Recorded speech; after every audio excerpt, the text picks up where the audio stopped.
Hello and welcome to the Dojo Search Marketing Podcast by Exposure Ninja. This week we're going to be talking about search marketing predictions for 2026. But before we do, Charlie, how has 2025 been for search marketing?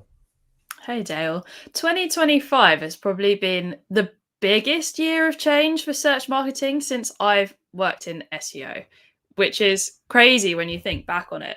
And that's because AI has pretty much changed everything, right? Like ChatGPT, Gemini, Perplexity, they all exploded onto the scene for most people really around the end of 2024. They were out before then, but actually users started taking notice of those platforms around November, December 2024 time, I would say.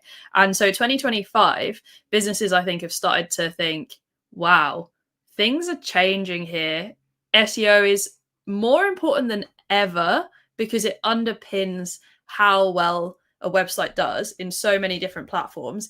And we also have like a generational shift going on with how Gen Z, our youngest generation, actually search and use the internet, which is very, very different from boomers, millennials, and the older among us, myself included, within that, how we use the internet. And so I think there's been a huge shift, and particularly brands that market towards Gen Z have probably at the forefront of this, of realizing where they show up online, how SEO works for them, how search marketing works for them, needs to change a lot. And we've started to see businesses make those changes throughout 2025. I would say that for some things, particularly AI search and optimizing for ChatGPT, Gemini, Perplexity, there's been so many debates this year in the SEO community. Anyone who follows some very well-known SEOs on LinkedIn probably has heard exactly the same kind of narratives going on around, like, what is SEO, AEO, GEO, AI search? Is it any different? And actually, I think we're still in a phase of early adoption where there's been so much debate over definitions that a lot of businesses haven't even yet got onto what do we actually do, because these platforms, no matter what you think, ChatGPT, Gemini, Perplexity, Claude, Grok, they exist and people are using them. I've had the absolute privilege of speaking about AI search globally this year. And in every room I've been in, one of the first things I do is take a temperature check of the room, and I ask everyone, if you use one of these AI platforms like ChatGPT, whichever your favorite one is, raise your hand. And unanimously, across all of those events globally, the whole room raises their hand. But then when I ask the same room how many people have actually started making updates to their website, their SEO, their PR strategies to show up in AI searches, 3, 4, 5 people in a room, less than 5% of the audience will raise their hand. And that's true in rooms that are full of technical SEO, some of the best minds in our industry. It's true in rooms of CMOs, COOs, C-suite level roles, and it's true in rooms of marketers. It is just not got to the stage where every business is yet thinking about this. We're still in early adoption. It's still the market leaders who are actually making changes in 2025. I think one of the recommendations we made across the year from 2024 into 2025 was that you would dedicate a certain amount of your budget towards AI search optimization, and they would maybe be part of the experimental side of the budget. Do you think that there's a budget change required for AI search optimization going into 2026? Yeah, I absolutely do. And I think we've seen ourselves this year as an agency. We're very fortunate to work with businesses in FTSE 250, German DAX top 30. It's those businesses who have that early adoption mindset, who want to be the first movers, and whose business critical decisions rely on being the first movers in their sector, that have actually started allocating that budget, fighting for it internally to make sure that the marketing is paying attention, doing those early experiments and making the moves that they need to make. And this is true of early adopters, right? It's going to be the bigger businesses who actually have the resource and the understanding internally to make the decisions to go after AI search, which is why I say we've not yet got to the phase where the whole world realizes that they need to start doing this in their marketing. But for businesses who want to be effective, and for businesses particularly where search, where SEO, where Google search, where organic search is a significant channel, they definitely have to section out an experimental part of their budget to start looking at this. one thing I've always liked about disruptive companies, disrupting different sectors, is that they can, because they tend to be smaller, they could just go all in on one thing, and it is a bit of a risk. So they may go all in on, Instagram is their only channel rather than trying to do social media and using all of them. I think for some scrappy businesses, not necessarily startups, but even scrappy businesses that are like in a 3 to 5 million mark of, they're still kind of Mhm. breaking through, they're still trying to crack the top 20, top 10 of their sector, can say, I'm going to go all in AI search, and I'm not going to work on the other parts. And that's a bold choice. I think it may pay off for many of them because, again, as you've seen, there's still not enough people kind of adapting and bringing AI search into their strategies. Yeah, and I think this just goes to the point of who is your target customer and how are they most likely to buy. Because every marketing strategy, it doesn't matter whether you're a 1 million revenue, 5 million revenue, 50 million, multi-billion revenue company, you don't have the resource and the time to do every single marketing channel. There are budget restrictions in companies of every size. There's resource restrictions. We only have like 40 hours in our working week. I know some people have a bit more than that in their working week, but realistically, we're time bound and we're resource bound. So in business, we always, in our annual marketing strategies, have to think, where is this resource best placed to get the maximum return on my investment? And that's going to be based on where the target customers are actually looking, where they spend their time online, when they spend their time offline as well. Well, let's take us into the trend, like the predictions for next year then. So have you, I imagine you've given it a lot of thought because you've been planning ahead. In fact, you and I have talked about it all year about how we see the next couple of years going. But what are you predicting for next year? So I've got 5 big trends that I'm predicting to be big in 2026. The first one is multi-channel search. We've seen it already. We've seen that people are not only searching on Google, even though Google is still dominant, but actually we're seeing people searching across different platforms. So ChatGPT, Gemini, Perplexity, and other AI chatbots, that's one. But we also know that people search on TikTok, they search on YouTube, sometimes they search on Reddit. There's lots of different ways that people's search journey is actually happening. And we can look to our younger generation, we can look to Gen Z to see this. Most of the time, they actually turn towards TikTok, Reddit, and YouTube first before they get to Google. They still use Google, but there was a recent survey that showed around 53% of Gen Z actually use TikTok, Reddit, and YouTube first. So the channels that people use are changing. And that's exactly the same for everyone else. ChatGPT, Gen Z is the biggest demographic user of ChatGPT as well. But also, so many of us have Copilot at work or similar AI tools. So, how we search is not just putting keywords into Google anymore. We're actually using keywords, we're using longer queries, we're using them across different platforms, and we're seeing those all feed in. And quite often, a lot of the time, Google forms part of that search journey, but it's not the sole search engine that's being used. And I think we're going to see more of this in 2026. Yeah. And it's not lateral as well. Like, you may have previously thought that you just go from one step to the next step to the next step of, search engine, website, phone call, sale completed, or whatever it is. But now it's like it's everywhere. It's like a bit of a pinball where you just hop from, you see a LinkedIn post, you go to watch a video on YouTube, you then go listen to a podcast, you then go watch a webinar, and then you're over to Google search, or you go over to an AI platform to do some more deep diving. It's literally a bit of everywhere, but it still goes through the funnel as far as I'm concerned in terms of awareness of, become aware of it, you develop an interest, there's eventually a desire for that service, for that product, and you take some action. It's just the platforms, as you say, have changed.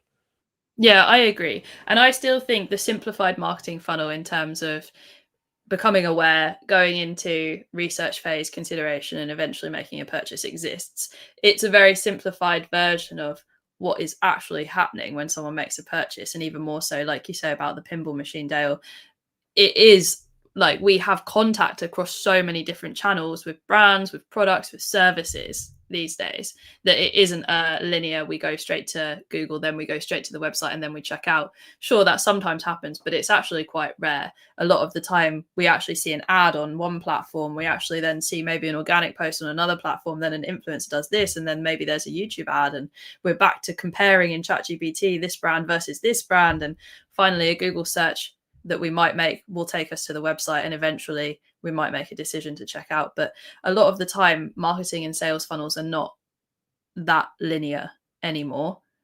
Ultimately, though, someone is still going through the process of finding a problem that they need to solve, researching that problem, considering one brand against another brand that is a possible solution to their problem, one product against another product, and then ultimately trying to solve it by making a purchase. That still exists. And I think it can get very overcomplicated in the minds of marketers when you're thinking about pinball machines and all of the huge number of touch points that we have online. But ultimately, someone is still going through that process of research, comparison, and purchase. And it's on us as marketers to actually do the diagnosis and check like how people are going through that journey by, you know, trying it for ourselves. Actually speaking to the customers is probably the first thing you should do before trying it yourself. But I don't want to get too much into the strategy and tactics of what's required for multi-channel search, because we have other videos on it, other podcast episodes too.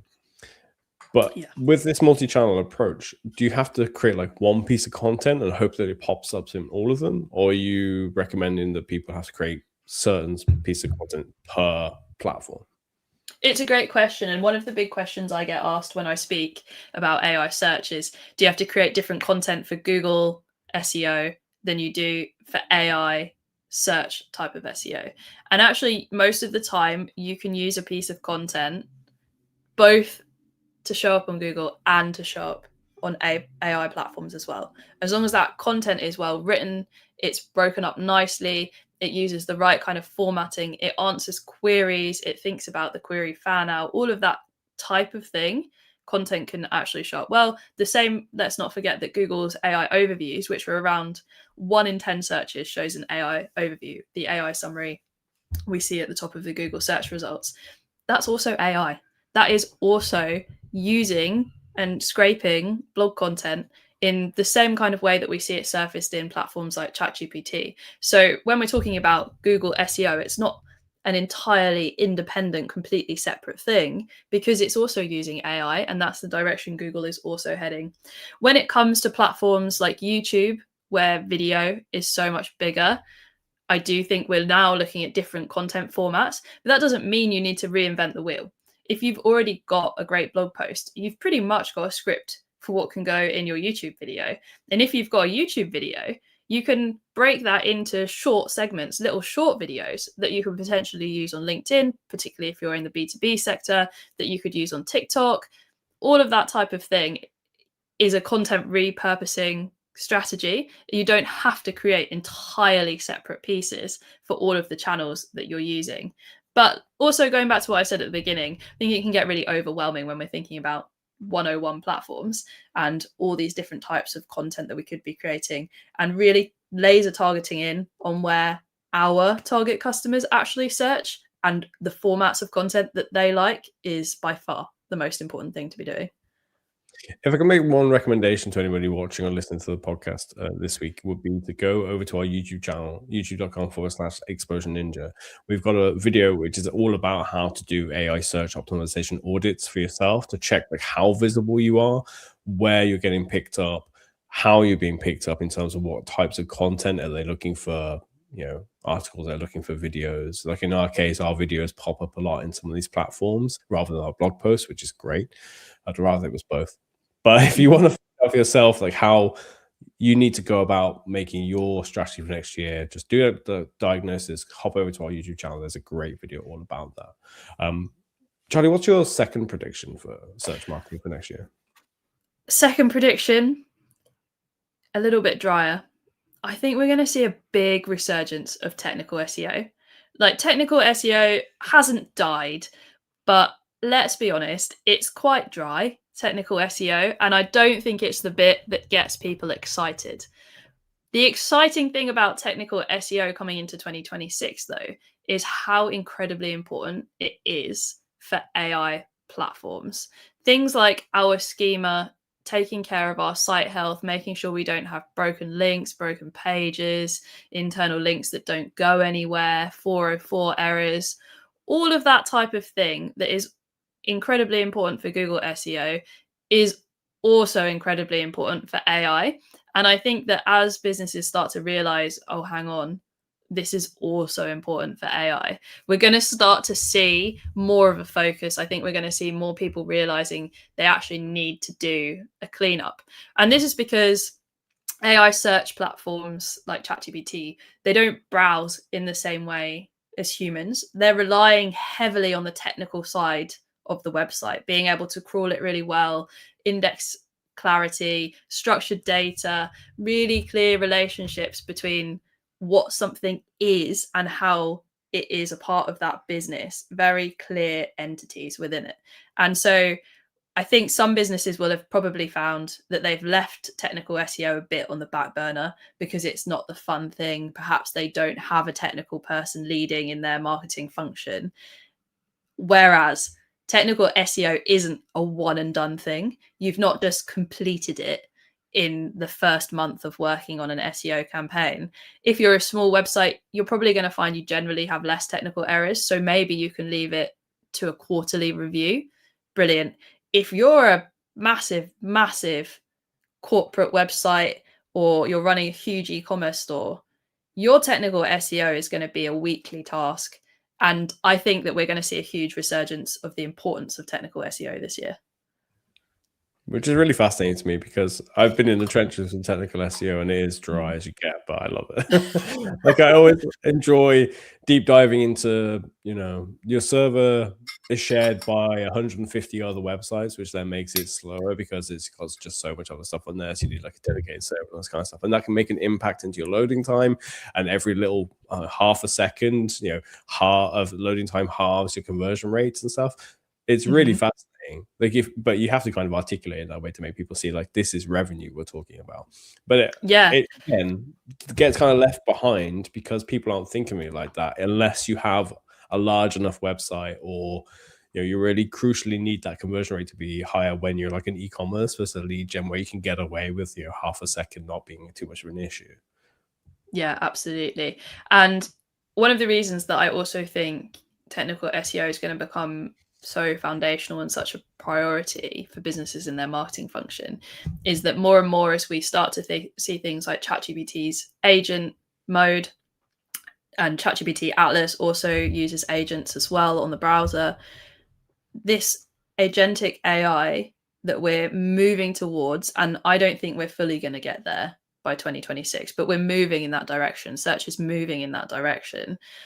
Technical SEO, if there's errors on your website, these AI agents that are essentially running virtual browsers and doing part of the process for you, whether that's shopping for pet food or buying your monthly coffee subscription or booking your flight tickets, they're not going to continue on a site with errors. If there's technical errors on the site, they're just going to use a different website. They don't care about who your brand is, none of that. They're just going to exit. They're not going to try and get around technical errors on the site. And I think businesses are going to start to realize there's this level of AI where it's surfacing content, recommending your brand, kind of where we are now, where we're going in 2026, that technical SEO is important for. But then if we're thinking really far ahead, 2027, 28, 29, wow, then we're at the next level where AI agents are also going to be caring about this technical SEO side. In fact, Charlie, you and I were discussing predictions beforehand, and I believe Agentic AI is one of your big predictions for like next year is going to potentially take off, correct? Yeah, so let's come on to number 3 then. I think Agentic AI optimization is going to be a trend in 2026. But, and there's a huge but, I think this is for the big players, the big movers in the market. And I'm talking about big sites like Expedia, Skyscanner, Ticketmaster, those huge businesses who know that this agentic AI is going to start influencing purchase decisions. And for them, it's going to hit them way earlier than it's going to hit the average business. So they're going to be thinking about, how do we actually optimize our website for agentic AI? How do we become the website where tickets get booked? How do we become the website where someone checks out? And this is going to be incredibly important for e-commerce as well. But I really think it's going to be the businesses, the big movers in the world, if we're honest, who have the power to start making partnerships with OpenAI, who own ChatGPT and that kind of thing, who are looking at, what do we do now in 2026 to start taking care of agentic AI? And when just before I kind of referenced agents maybe becoming more of a thing in 2027, 28, 29, I'm thinking then about the majority. I'm thinking about e-commerce websites. I'm thinking about when searchers become more at one with the idea of using agents. At the moment, agents are they're still developing. They're not perfect. They still make errors. And I don't think the adoption has yet been that rapid. They're not part of a normal search journey, but they are being used. There are early adopters, early people who search, actually using them to take care of tasks. So I think it's a big move for next year. Yeah. I was talking to somebody the other day about the adoption rate of agentic browsers and things like that, and how it's, Mhm. it's probably a lot slower than people would have predicted with Atlas coming out. I'm not really hearing that many people talk about it, even like, the people who are power users of AI platforms, stuff like that, they're not Mhm. really talking about as much as I would have expected. But I liken it to any big platform that's taken off over the last 15 to 20 years of, it's slow going at the beginning. It takes a Yeah. while, but then it ramps up. Like, I think I brought up as an example a graph of Instagram's users, how it was really, really slow. Like, at the time, it looked rapid, but if you look back, it was like fairly slow. Mhm. But then it just has that hockey stick effect of, it just takes off at some point, because it's a question of timing, it's a question of availability, it's a question of advertising to make sure people are more aware of it. And it may likely be the case for agentic too. It seems an inevitability. Just slow. Ultimately, I also think it's a question of force. If someone had asked you 5 years ago, would you be happy with Google answering your questions with AI? I think most people would have said no. Nope. I'm happy to look at the 10 blue links and make decisions. Ultimately, those AI overviews that we see on roughly 1 in 10 searches on Google, they were forced upon us. Google decided that that was the direction that their search engine was going, and now they're using it. Google will quite likely decide that AI mode, another option on the browser that you can see if you go onto Google Chrome, search for something, you can switch into AI mode. It gives you a full AI answer. Quite likely, Google will decide that that is where search is going, and we'll be forced into using it because it will become the main search engine. And I think we're probably going to see the same for agentic AI agents. At the moment, the average person is not going to be thinking about how to use AI agents, how to set them up, how they work. That very early stage where actually it's quite manual for the user to decide they want to do something like that. Most users won't even realize that they exist, which is why I think this trend is not going to be a big news story in 2026 for most people and most businesses. I think this is just going to be for the very, very big companies who know what's coming. I liken it to Google's. If you have Google Home, you have a Google Home device, there's Mm. automations in there, and you can set them up so the lights come on when you get home, so it detects that your phone is close by, and so on. The Yeah. uptick on people using it is really low, because Mhm. it's so manual. You have to go through and make these changes and figure out how it works. Whereas they've now Yeah. brought in the ability where you just click a button and the AI pops open. You can speak to Gemini and say, "This is what I want to have happen in my automation," and it will just create those bits for you. I think it has to get to that point with agentic AI within some of the platforms where you don't even realize that it's happening. You just have the Yeah. simplest interface of it. So you've done a lot of experimentation with using the Mm. agent parts of ChatGPT to try and do Mhm. ordering for you of your coffee beans and various things. It needs to get to a point where it's so rapid and it doesn't need to show you that the browser is doing that activity. It just happens in an instant. It just Yeah. pops up. All that work has been done. you actually could get very little interaction with the agent itself.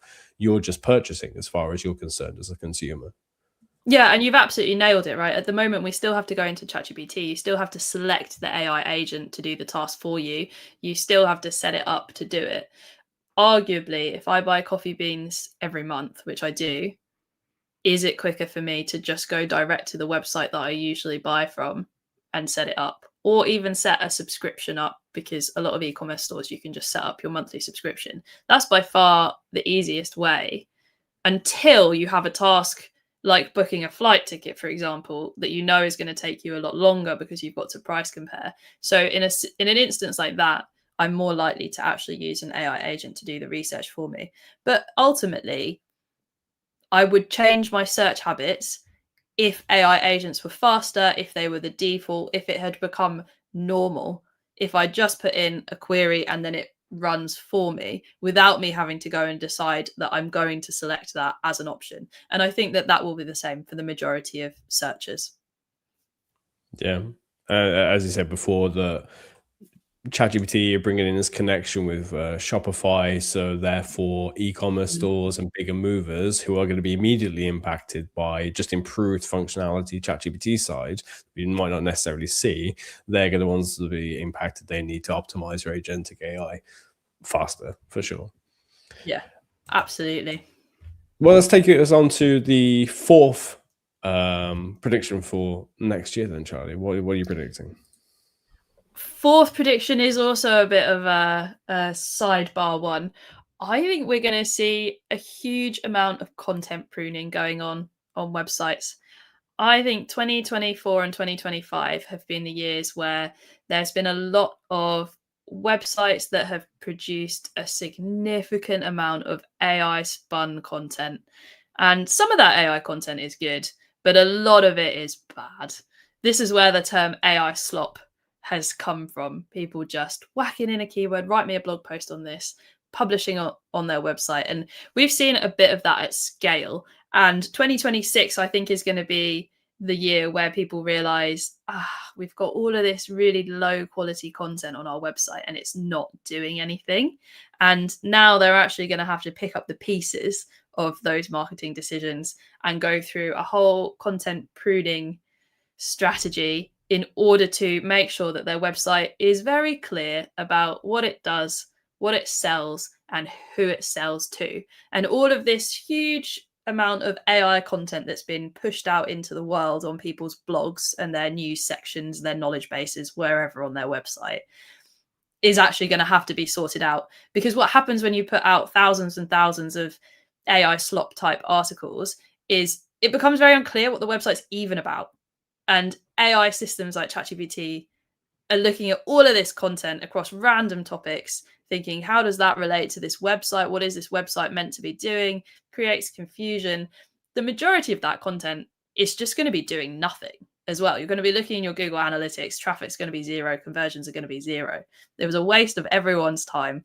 And I think there's going to be a lot of people coming to the SEO teams, coming to SEO agencies to say, like, this is just not performing.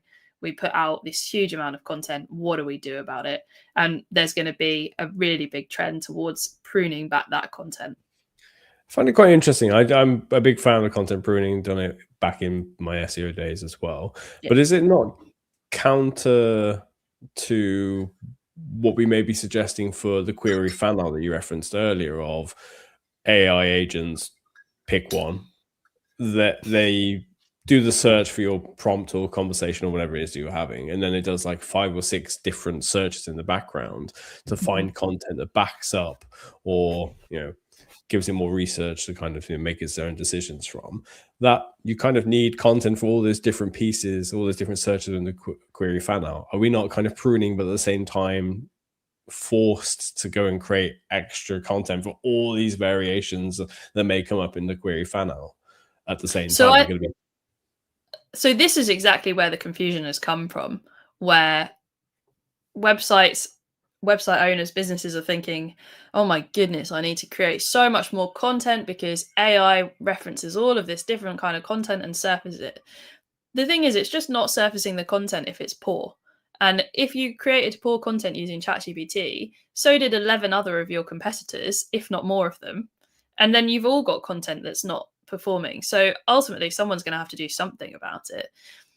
I don't think these two things are opposing forces. This is about creating really high quality content that actually does what you want it to do. And when it comes to the query fan out, ultimately, you're not going to be able to create something that answers 100 different queries.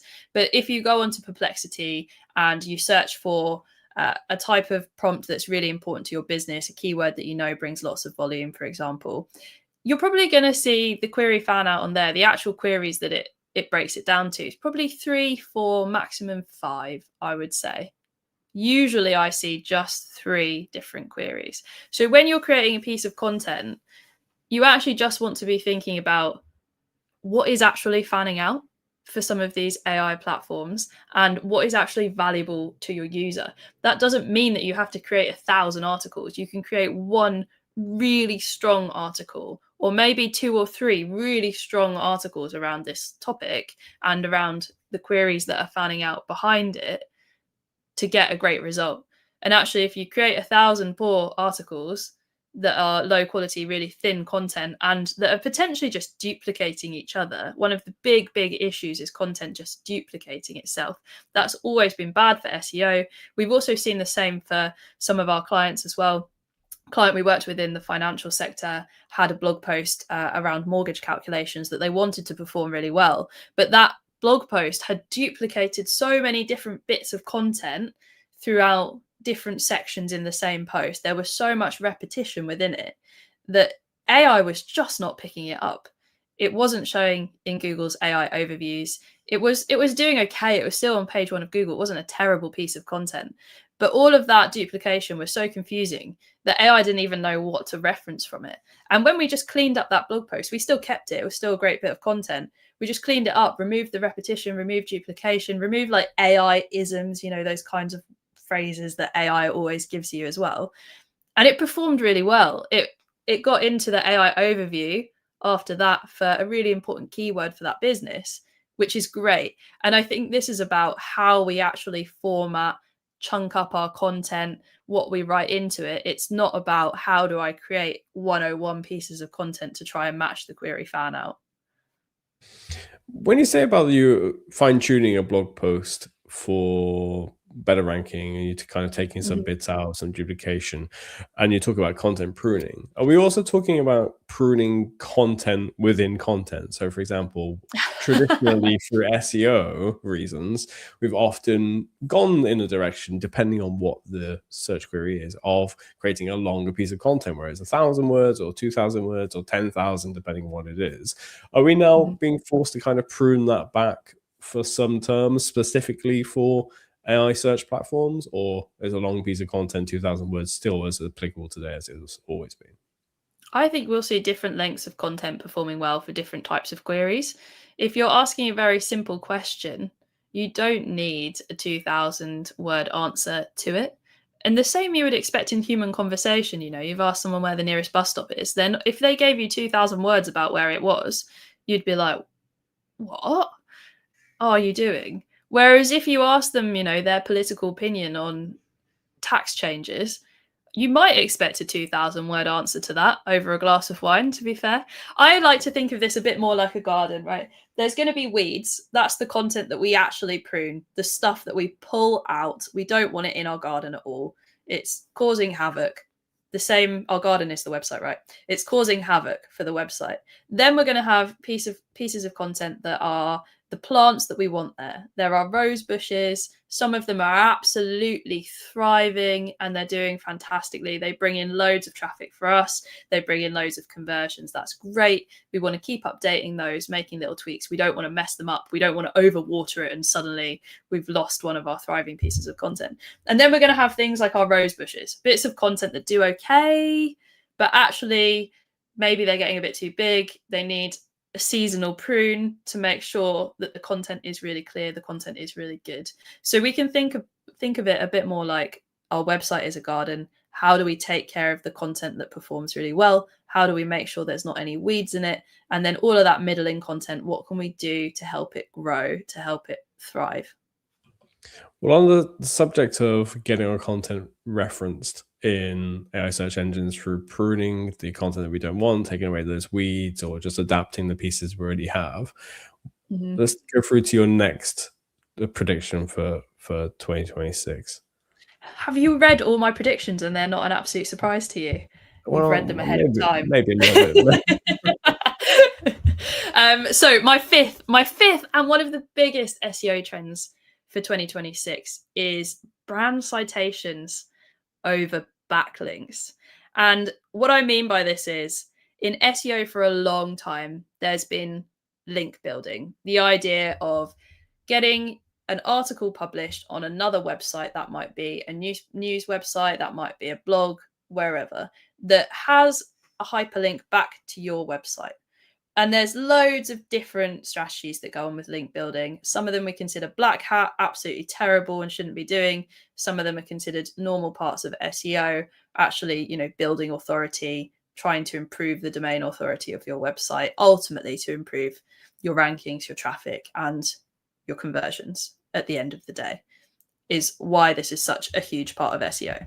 What I think we're moving away from is needing to get this hyperlink. And I think this is one of the greatest changes that we're going to see, because this building links has become such a playground, and not necessarily a good one, of different tactics, trying to get links that say certain things on the text, that link towards different pages, and some of it's quite messy. Google's struggled to keep track of it and make sure that people aren't just buying loads and loads of links from some random website and therefore improving their rankings. Now we're moving much towards brands citations and AI understanding that actually you don't need a specific hyperlink for us to know that that website is this business. AI doesn't need to see that backlink in the way it's previously worked for traditional Google SEO.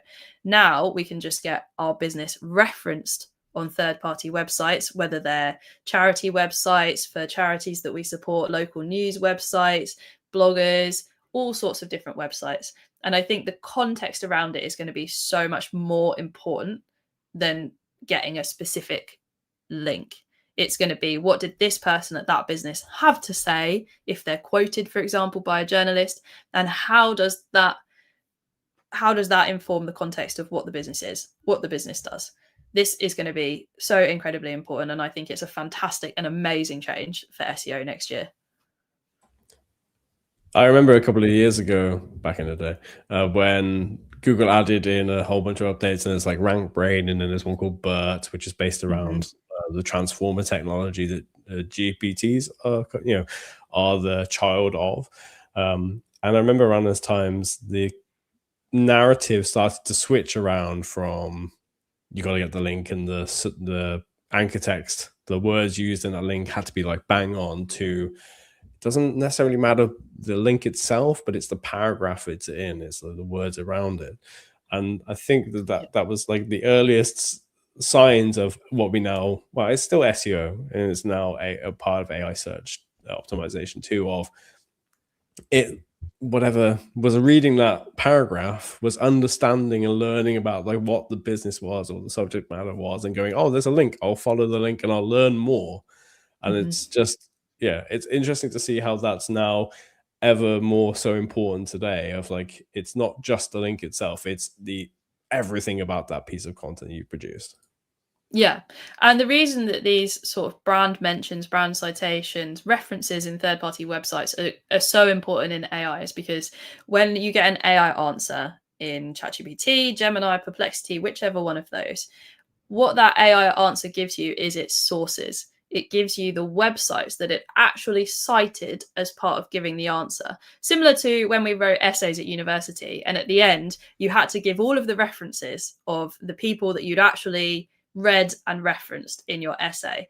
AI works exactly the same, and you don't automatically get those on your screen for the search results, but you can click to open it. So for Perplexity, it's at the top. you just click sources, it will show you the list of citations. For ChatGPT, it's at the bottom. You click sources, it will show you a whole list of citations. And it actually links over to the articles that it's cited. And this is the same on Google's AI overviews, which is hugely significant. That also shows you a panel on the right-hand side of your screen of the sources that have been cited to give that AI answer as well. Now, the click-throughs to these sources, I would say, are probably extremely low, dismally low. But the important point is the information that's being taken from these sources and actually put and surfaced in that AI answer supports your business with being referenced more frequently. So, if I'm looking for the best CRM software for 2026 for my business, I've got 3 people in my sales team. I want an absolutely fantastic software. My data hygiene is currently a mess and it needs sorting out. I'm looking for the best CRM that's affordable at my price point, that's going to meet my needs as a business. If you're searching that in AI, what you want to see is an answer or comparison, right, of a couple of different CRMs that fit the criteria that you've put in. And what AI is actually going to reference is going to be reviews on other websites. It's going to be a small percentage probably of the content on your own website. It's going to be then comparison articles on other websites. It's potentially going to be awards and accolades, accreditations that these have got. It's going to be review posts on blogs that like tech blogs that actually talk about CRMs and this kind of software. That's all going to come up in those citations. So you want all of these different places on the internet, all of these different articles speaking about you, your CRM positively, and you want it to understand the context of what your CRM does and who it does it for. This is where the brand citation part has become so important and will become even more important in 2026 to improve your visibility, both in Google AI overviews and when we're thinking about AI chatbots like ChatGPT. During all of that, I remember was meeting with a friend recently, and we were discussing all these different things and making recommendations. Like, oh, I think you really like that. I think you really like this. And like, oh no, I don't like that. And blah blah blah. For all of the different things that we talked about, these different, I can't remember what it was, books and various things. I only actually sent one link to that person in the end, like the following day. But we talked about a whole bunch of different stuff. Yeah. It doesn't matter really how many pieces of content you have. It's all about being mentioned in that first response. Like, you just have to be included in there, because you just can't guarantee that there's going to be a link that somebody's going to click at the end of the day. They need to just encounter your brand, learn why it's best. The sentiment needs to be really high. Your brand visibility needs to be as high as it possibly can. No matter what the prompt is, you're coming up top. But it makes me actually wonder, Chai, do you think that links will be less of a priority? We shouldn't chase them down. We shouldn't be chasing or working towards earning links in 2026 as well. I do think links will become less of a priority in terms of the actual hyperlinking articles. I think we will see SEOs, content writers, digital PR people being less uptight about the idea of actually getting a specific link. But in terms of the broader digital PR strategy that includes things like link building, guest posting, newsjacking, trying to get featured in journalist articles in the news, for example, that I think we're going to see an increased amount of as businesses realize how important that digital PR side is. So the pure link building part, I think, will start to become smaller, but it's going to become eclipsed by a much broader, bigger, better strategy of digital PR in a more wholesome way. Like, how do we make sure that we have loads of great PR about this business that isn't just all about trying to get links? However, I do think there are still going to be old school SEOs, old school SEO agencies where link building still becomes a particular focus in their SEO campaigns. And that's just because a shift like this takes time. It's interesting we talk about digital PR being like really important this year, whereas when I joined Explosion Ninja like 10 years ago, it was something we were already selling, like something we were already delivering for clients. So it's kind of great that we've got like, a decade's worth of experience to throw behind the campaigns that we do with our clients. Just 10 years too early. No, it's Yeah. amazing. And if we're honest, like a lot of businesses have had, especially when we're talking large enterprise businesses, have had some kind of PR going on before AI came around at all. It's not unusual for large businesses, FTSE 250 type businesses, to have press teams who are dealing both with the very traditional side of press releases, which still have a place. A lot of journalists still reference press releases, particularly about large and enterprise organizations. And now we're actually seeing a shift where the role of these PRs is even more important, infinitely more important.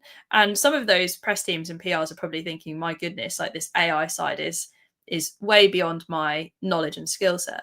The reality is it actually isn't. Like it's a little bit different. It's a little bit of a shift. It's a little bit of an upskill to understand AI search and how it's working. But these people that already exist in many large and enterprise businesses have the skill set to also be doing a broader digital PR strategy that supports with AI optimization as well. And that's an amazing thing because we already have these people within our businesses most of the time.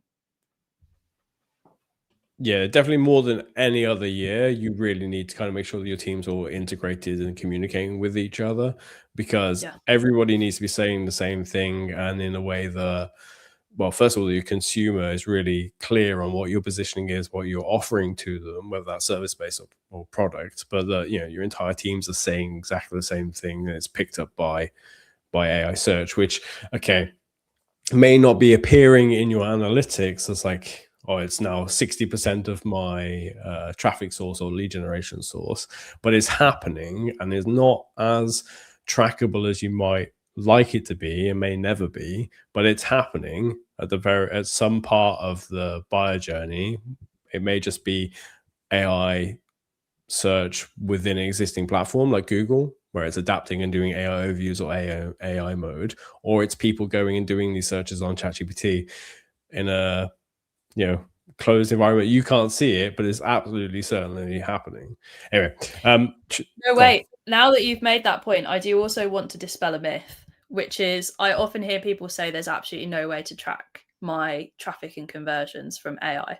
And it's not as simple as you go in your Google Analytics and it's immediately reported. However, because there is referral traffic coming from AI chatbots like ChatGPT, as in people do click links that sometimes show, and as anyone who uses ChatGPT and other AI chatbots will know, there's not always a link. So, like you say, Dale, it's impossible at the moment to know exactly how many people had a touch point with an AI platform before they actually converted on your website. You can, however, separate out that referral traffic that's come via ChatGPT, Gemini, Perplexity, Claude, whichever ones you want to track in your Google Analytics. It's not already set up this way, but you can create a channel group specifically to show the referral traffic and conversions from AI traffic, which is amazing because it actually gives you a starting point for your business to understand how much is coming through AI at the moment. If you use something like a Looker Studio report as well, you can create a filter in there without separating it first in your Google Analytics 4 account, which is also amazing. Actually, Andy Tuxford, who's our head of SEO, tells me it's easier to separate it out in Looker Studio. So if you're using Looker Studio, then you've pretty much won this jackpot. That's great news for you. And all of our clients, we have bespoke Looker Studio reports for as well. So they can very easily see if they've got AI traffic and conversions, which AI platform it's actually coming from on a lovely pie chart, and which pages the traffic is going to and converting on their website as well. And certain CRMs are actually adding it in as a referral choice as well. Like if you're in HubSpot, it's now reporting whether it's via AI platform as well. But the one recommendation I'd make to everyone, whether you're lead generation or e-commerce, or doesn't matter what you sell, if you're B2B or B2C, anything, self-attribution is probably one of the greatest ways of knowing how people found you, and just goes completely unused by far too many businesses. Like I was doing research for a B2B lead generation video just yesterday, and the amount of websites that were just completely lacking all these really, really useful things like self-attribution, where did you hear about us, was astonishing to me. And it's in our own lead generation forms as well, especially our marketing review. So if you're not familiar, we have a free website marketing review where we will analyze your website and see where your opportunities are. And if you go to exposureninja.com/review, you'll be able to go through that form and see for yourself the question of where did you hear about us, and you'll be able to say the podcast because you're listening to this. But then at the end of the week, the end of the month, I can look through and see, okay, there were this many people saying they found us via AI platforms. When you then check against their CRM, where they appear in our CRM, it may not say that. It may say organic, a search engine or via video or whatever it is. But the first time they encountered us may have been actually an AI platform. So unless you're using that, you will never know. So the first and my only recommendation for this podcast would be to go and add a "where did you hear about us" option to your form. If possible, leave it blank so people can describe it for themselves, but not every platform is going to allow you to do that. Like in our case, you have to pick from one of the things. Actually, taking us on to recommendations, Charlie, I do want to wrap us up. What are your recommendations, taking all these predictions for next year, for marketing leaders?